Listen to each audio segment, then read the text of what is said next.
I'm going to attempt to put this little ring, this leg ring, this identification ring on this little baby. And here he is in his little tub. He's due a feed soon, but I don't want to do it while his tummy's full because we don't want to be pushing on his tummy. So I'm going to do it while he is needing a feed in a few minutes. And here he is. He's approximately 10 to 12 days old, and he's a pineapple conure, and as you can see his eyes aren't open yet. So I'm going to turn him over and I'm going to take his foot. First I'm going to decide what foot I want to use, and it's easier if you put him in your hand to do it. But what I like to do is I like to use a little bit of grease. It does help. So I'm going to, with something pointy, I'm going to grease the inside of the ring, and what I'm using is butter. I'm going to grease the inside of the ring, and then that will glide on his little leg a lot easier. And then I'm going to use a very small amount of butter to grease his little foot. So I'm going to get his foot, I'm going to grease it with a small amount of butter on his toes and on his little leg and ankle, which will help glide the ring on. I'm then going to turn him into my palm like this, so his head is resting on my palm, and then the foot I'm going to use is going to be here out, in between the two fingers.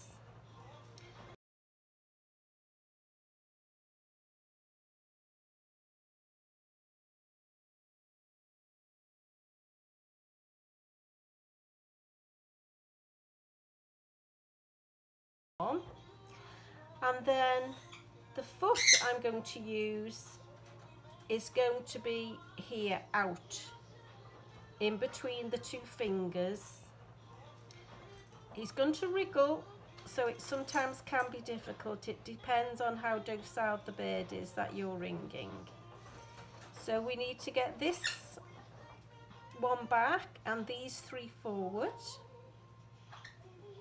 And if we fiddle a lot, we will do it eventually.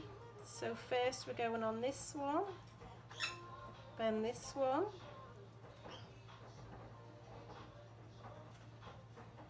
and I'm wriggling the ring, agitation, and I am pulling that one back and I'm agitating it.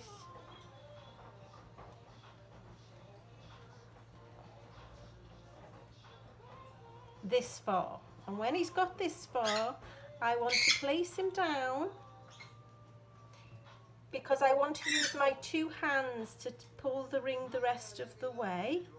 It can look a little bit brutal, but the baby's perfectly all right, don't worry about it. So I'm going to agitate it. He's getting a little bit stressed, which is normal, and as you can see, all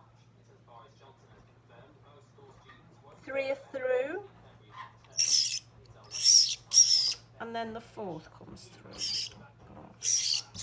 There we go. And what helped with that process was having a little bit of grease on the little guy's leg and feet. Isn't he a sweetheart? He's so beautiful. And in a few minutes he's going to have something to eat.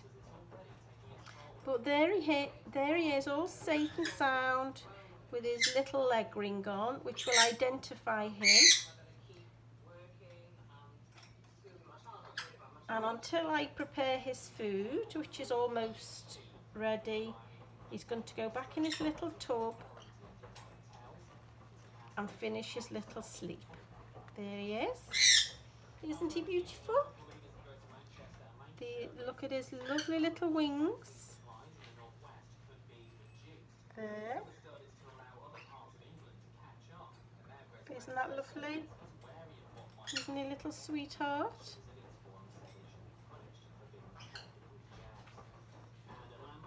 He is fast asleep.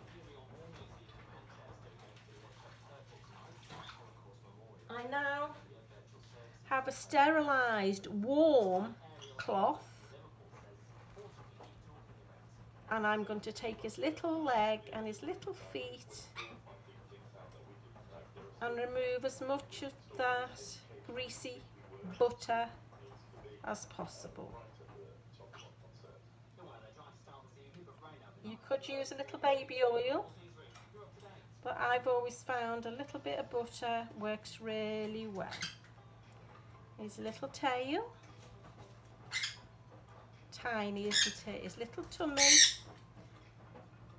and he's empty at the moment. He needs his dinner, which I'm going to feed him in a minute, and that will be his feed on another video. And we put this little sweetheart back in there, and when I've fed him he can join his brothers and sisters, the other baby birds, in the larger tub.